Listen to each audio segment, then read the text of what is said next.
Hello, we're rolling into another episode of the DRH show. As usual, in each episode, I'll be talking to interesting people within psychology, mental health, and well-being.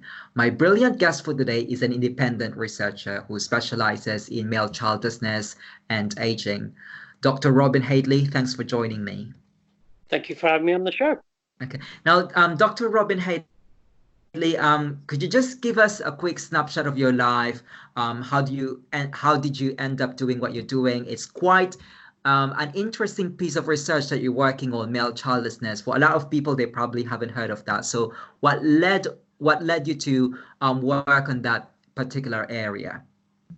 My own broodiness in my mid-30s. I'm just over 60 now. But in my mid-30s, I was terribly broody to become a dad. I really wanted to be a dad, and I didn't become one.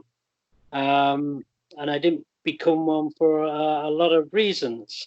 And why I became interested in the subject was in my mid-40s, I started training as a counsellor, and I did a master's. And because it was a counselling master's, you had to do something that impacted on you.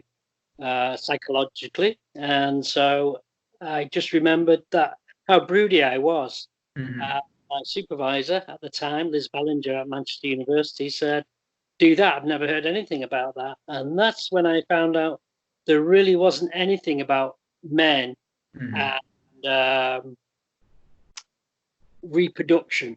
It was just assumed that all men were fertile, and also the other assumption that they weren't bothered about producing or being a father. And that's really quite shocking, but also quite exciting. Okay.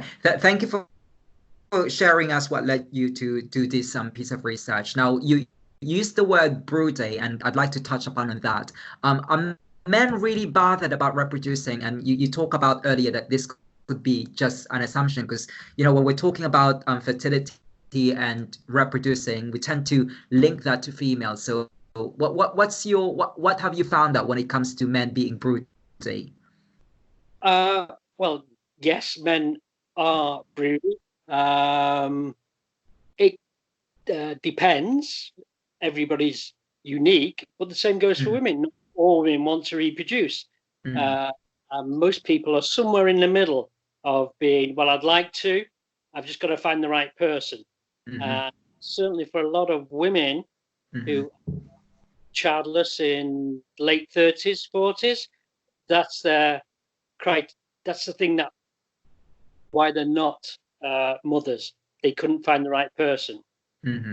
Probably for men, it's the same thing as well. They couldn't quite find the right person. So yeah, there's research from Holland that says of the childless people, 10% are infertile for a biological issue. 10% have chosen childlessness or are child-free, and 80% want to be parents. So that's the sort of figures. So it's sort of a normative in effect, and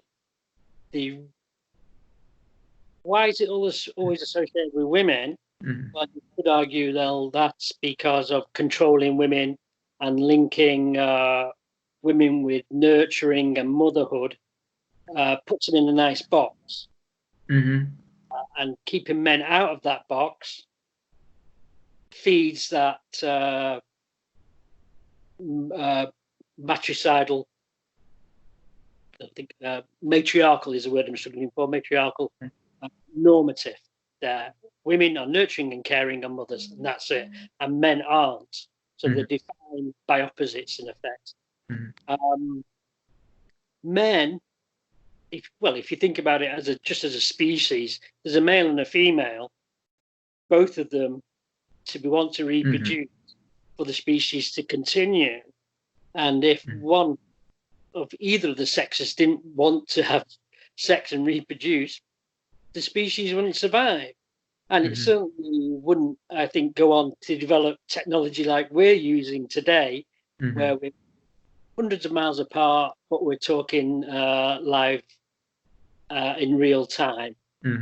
and all the buildings around us, it wouldn't be like that. So it's interesting sociologically why that is as it is in many societies. Women are mothers and nurturing, and men aren't bothered. Mm. When actually it can't really hold true all the time. Mm-hmm. But I suppose it's important to emphasize that what we're talking here right now is involuntary male childlessness. Because for instance, I'm on a same-sex relationship, and we could have adopted a child, but we don't want to resort to that. We just want to have a simple, quiet life, no pets, no kids, and all that. Now, I just want to could you just clarify what's the difference between voluntary and involuntary childlessness? I suppose there's a medical element involved in it. Well, there is, but it's a slight one. It's on the involuntary side. Mm-hmm. Involuntary childlessness is usually related to people who've gone through infertility treatment that hasn't worked, or they're withdrawn, and then they're labeled involuntary childless. And sometimes they're labeled involuntary childless as they're going through. But actually, there's a lot of people like myself who didn't access treatment, IVF or infertility, who are childless. Probably a lot more who are circumstantially childless, like me, than there are people who are biologically childless.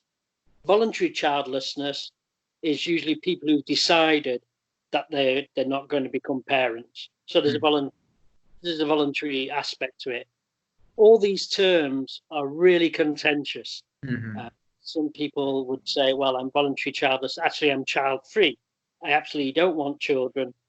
And I want to emphasize that by the use of the word free. Other people, well, I would call myself mediated childless because of my age and my relationship status.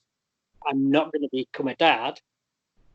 To become a dad would take a remarkable set of circumstances. So there's a mediation there. I've mediated that. That's my position. So there's a lot of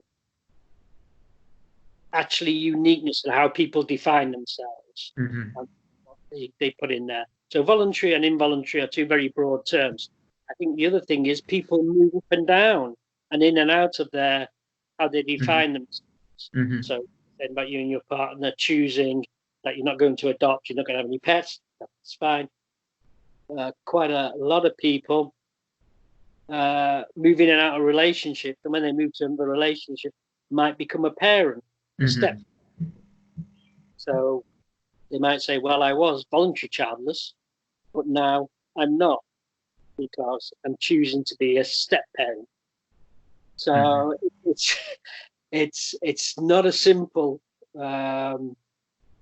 terminology. And also, whenever somebody will always say, it's not quite me. Like this. And Dr. Hadley, on the kind of research that you've done within this area, approximately how many childless men are there in the UK and in the world?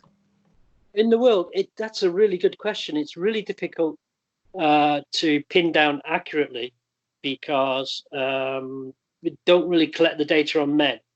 Collect the data on mothers at birth registration. They collect the mother's fertility history. So you know exactly how many women, a good idea how many women have children, and therefore how many women don't out of a cohort. But they don't collect the fathers. So that's a bit of a gap, particularly if you're basing policy on those sort of numbers. But going through cohort studies, in the UK, it's about 19.8% of women are childless and about 25.6% of men are childless. In the world, again, that difference is there. There is more childless men than childless women. The only country that I think has done any longitudinal collection of data is Norway. And again, it's around about that figure of 20% for women, 26% for men. So there's a lot more childless men than there are childless women, and a lot of people are surprised by that. And again, that challenges the like what you've said earlier. That again challenges the assumption that when you're talking about fertility and reproduction and having a child is all about tying to being a woman. But I suppose what I want to ask now is that we've established that a lot of men have this burden of having a child. So in relation to their mental health and well-being, how does it impact them? Okay, well, I think there's another thing in there, and that comes in culturally as well.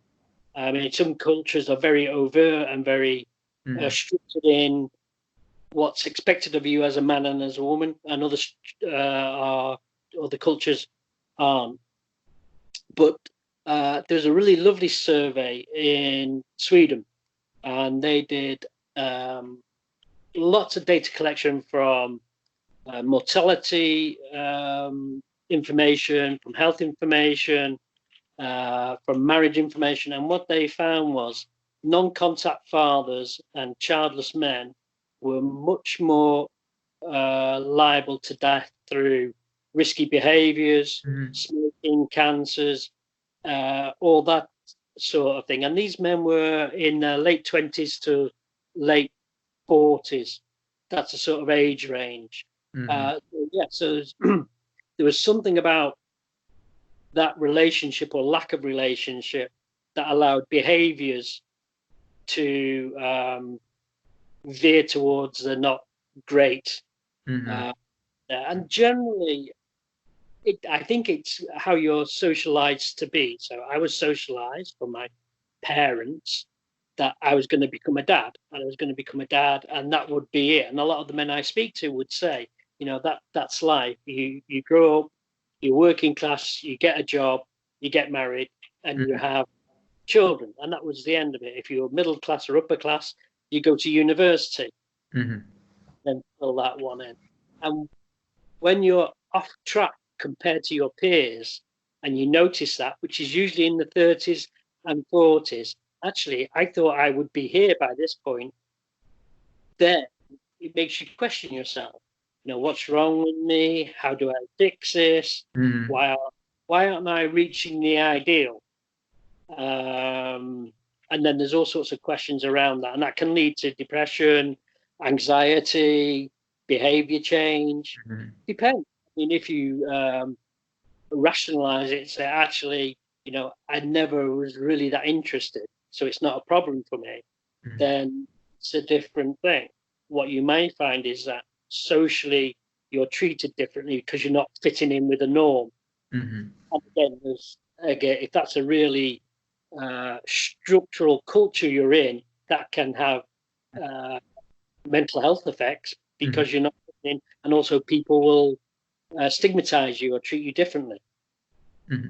And is there some kind of like a support network available for people in men in these circumstances?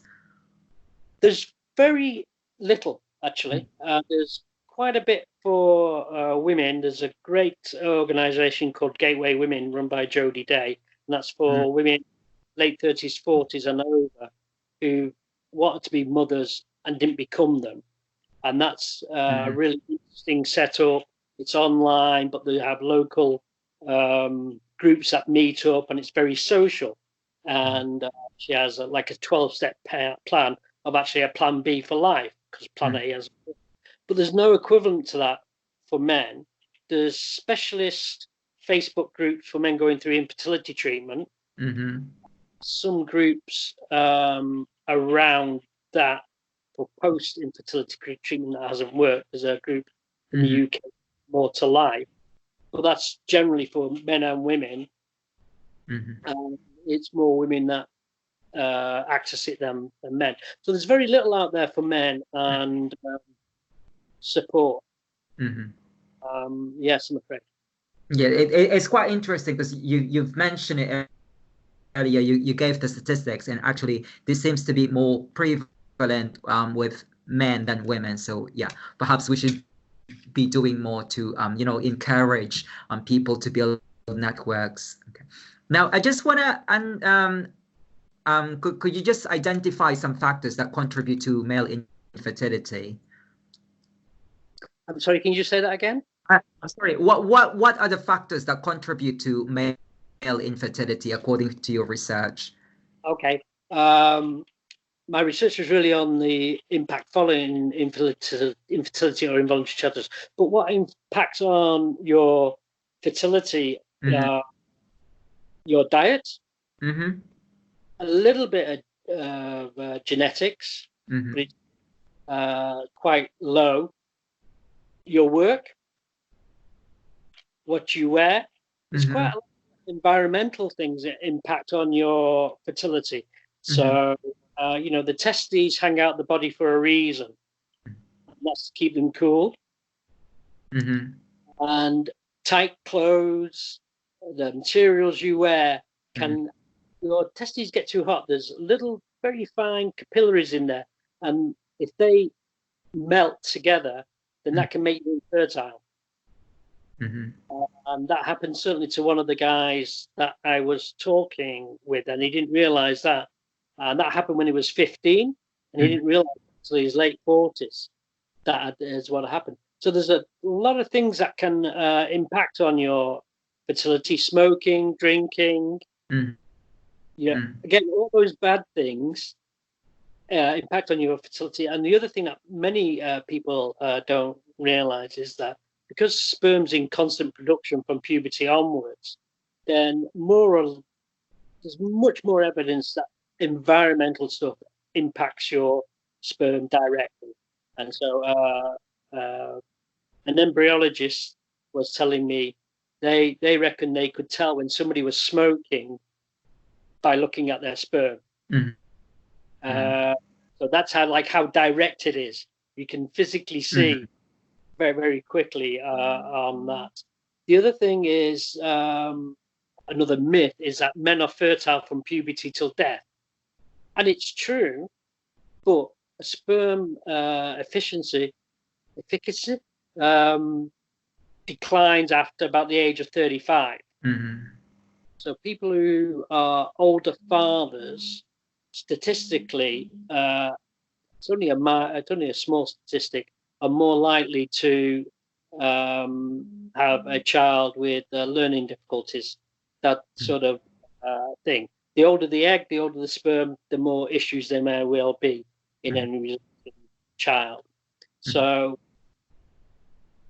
there is the andropause. It's not as obvious or as such a hormonal change as the menopause, but it is there. There is a decline, a change in hormones for men as they age, that affects their sperm. Certainly, I'm just going to go on to aging a bit now. The men I was talking to generally, and this goes for most societies, there's an age when you're expected to become a parent and when it's acceptable. So between 20 and 40 would generally be it. Slightly older for men, so 20 to 45 would be an expected age to be a father, 20 to 40 to be a mother. It's changing a bit because of IVF and technology, so people can become parents a little bit later. But also the men I was talking to said, actually, I don't want to be an old dad. I don't want to be going to the school gates at 55, 60 and people mistaking me for a granddad. And also I want to be able to physically do things, play football, go to the pub, do the activities with my children that a younger man would do. Now, I just want to take you back to, the psychological aspect of male childlessness. What do you think men do not talk about feeling bruised? I think because in a lot of societies, the association is with women and reproduction and nurture. So those emotional and cognitive things are linked very much in the social and in the culture. And men, for me, generally are socialized from a very young age not to feel. And actually to be rewarded by their actions outside their body. what the fight, the flight, what they do, socially, economically. So the message is, men, you have to be virile, you have to provide us and protect us, but being outside yourself. And in that, I sort of include the head as well, in that Descartesian split, the mind-body split. I think, therefore I am. Almost like an outside area. So you can be a man, very intellectual, but it's like being a provider through that outside. So for men, to me, there's like a concrete block that's placed in just along the shoulders, underneath the neck, going underneath the chest, that blocks, and it comes at a very early age, your emotions. Okay, so if you ask a man, how do you feel about that? There's usually I think I feel is a key phrase. I think I feel. They're describing their action. I'm thinking how I'm feeling generally, and we're talking broad brushstrokes. If you ask a woman how she feels, I feel this. There's no I think I feel, and that's a social thing. I think that causes problems for men, because inside they're feeling things, but they haven't got the communication route easily to do it. And so what they do have is socialized through action. So when you're treating men, quite often they respond to art, writing,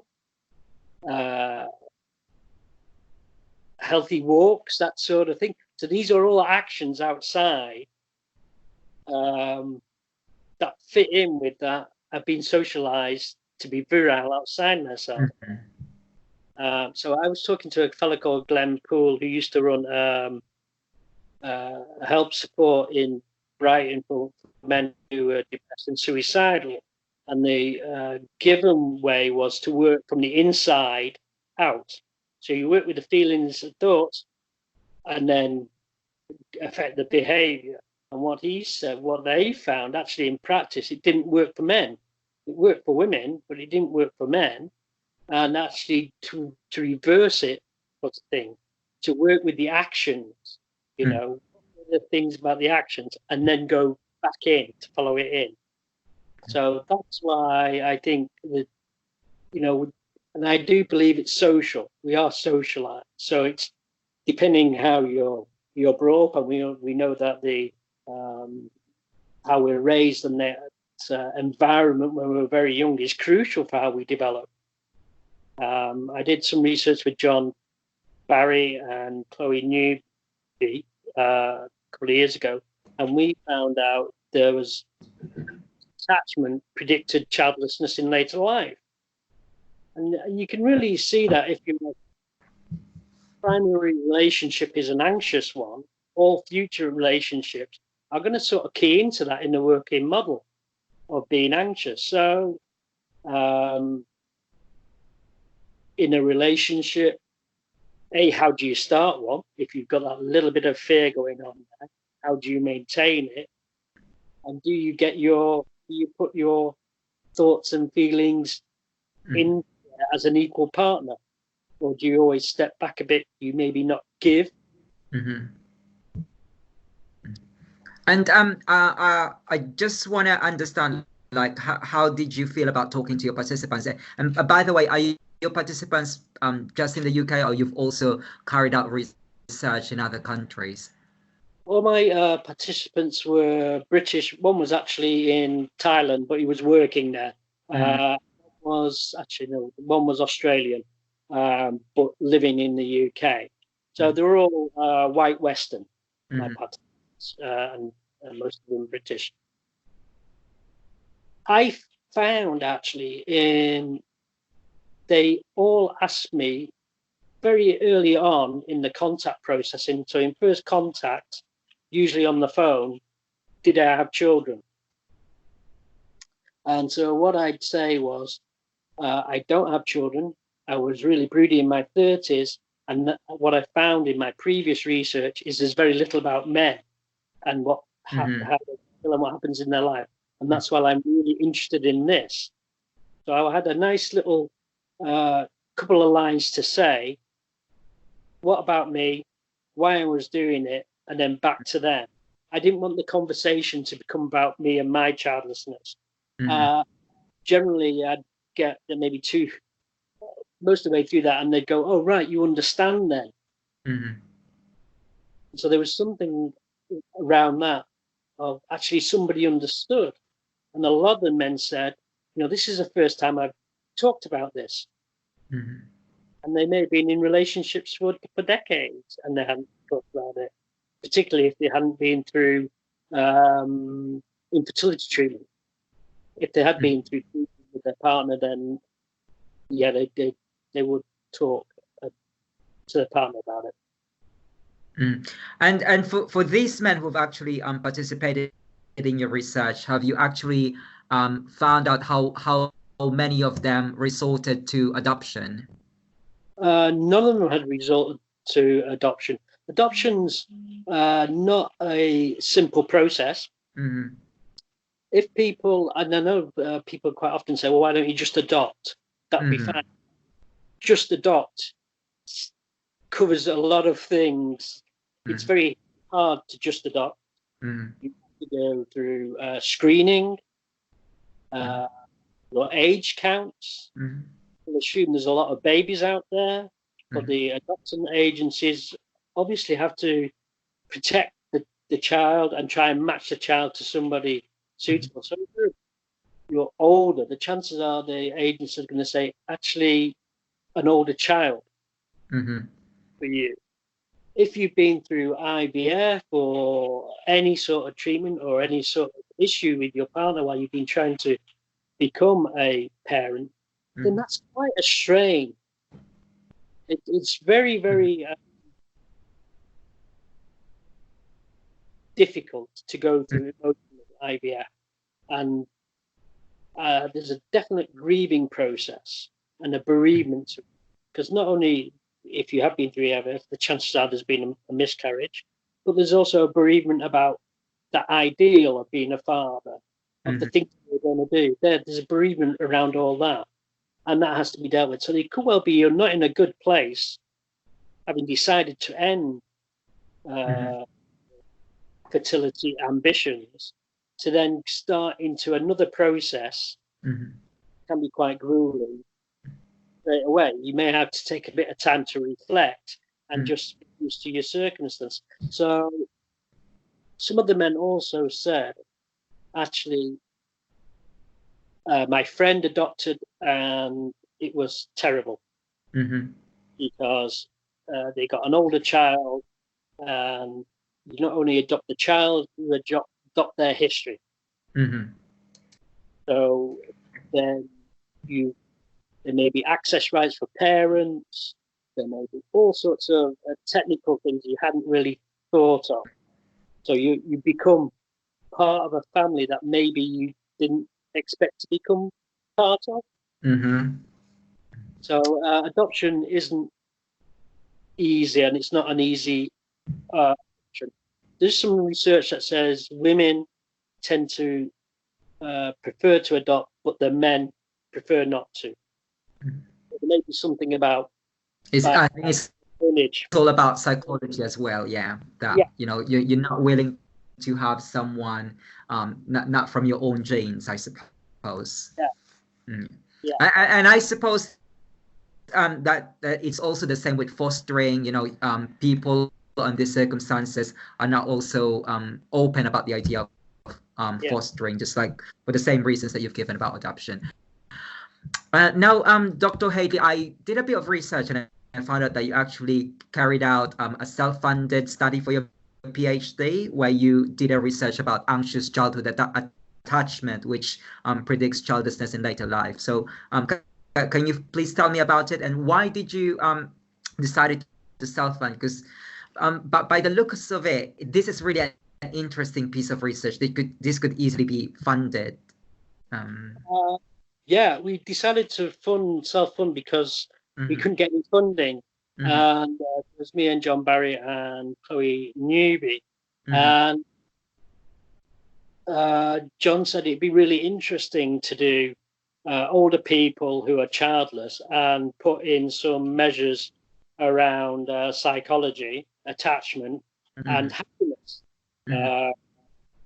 And so we scooted around to look for money, but I wasn't in a university. John was sort of semi in a university, and we didn't have any champions who were in universities who were willing to step on board. And we just thought it was so interesting. Actually, we'll do it ourselves. No, I'm sorry, I stand corrected. This is not your PhD study. This is a separate study. Yeah. Kiel funded my PhD, so that was lucky. But I paid for my own MA and I paid for my MSc. My PhD was funded. Yes, this is post PhD. And so we thought, we'll try and do it. And obviously, we'll work for free.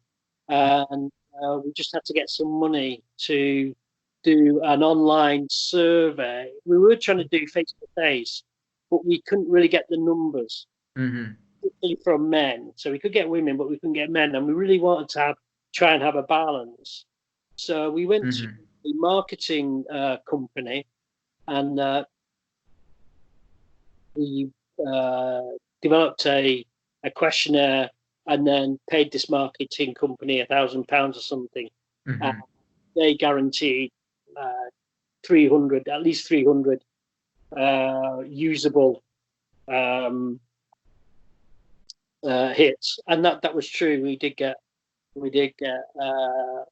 that, and that was interesting in itself that we did that, went that route, because not many people do, but it was successful in that way, and it did show the anxious attachment and childlessness in later life, which we think was like really, when you do your own research, you get a result you all think it is actually, well, this is Nobel Prize stuff. Actually, it's not, but do get very well. I say you, but actually me. I'll own this. I get very excited about it, and John did as well, and so did Chloe. So we were really excited by the results of this, and but I think one of the issues is sociology and psychology. I think they're ambivalent about men, finding out about men compared to women. In sociology, for example, there's a lot of research around negative aspects of masculinity, so criminality, drugs taking, and all that sort of. Especially white men. Yeah. Especially white straight men. Yeah. Absolutely. And you could say, well, hang on, how representative is that? So I guess it becomes a self-fulfilling circle. Oh, well, we've done some research on these sort of men. To do some more research. I mean, always one of the first answers in any research is we need more research. And we need to pay me some more money to do some more research. So that sort of has got hold of the masculine narratives around men about negativity, and that's not all men are so terribly bad. Okay, possibly. I suppose what it comes down to is that, like in the social science, in psychology and sociology, is that what we're trying to tend to focus more on the oppression, and when you focus on that oppression, men would really be on the further end of the queue, because you're straight, you're white. Basically, people would say you're privileged, but people do not realize that that there's certain aspects that they do struggle with, mental health and well-being, and ultimately things like this, like male childlessness. And I hope that you get more funding with the kind of work that you're doing. Okay. Dr. Hadley, your research was featured in the play The Girl Who Fell. So please tell us about it. Please tell us about the play. Okay. No, it was really a one-off email from Sarah Rutherford, the playwright, a couple of years ago, asking me about male childlessness and broodiness. And I gave her a bit of a curt reply, saying, "Right, thanks for contacting me. Here's my paper," sort of thing. She did tell me she was a playwright and she was working on it. And then I think early last November, she got in contact with me and said, "Oh, by the way, I've written a play, and your features in it. And one of the characters was a childless man, and he was saying how much he wanted to be a dad and what not being a dad meant for him."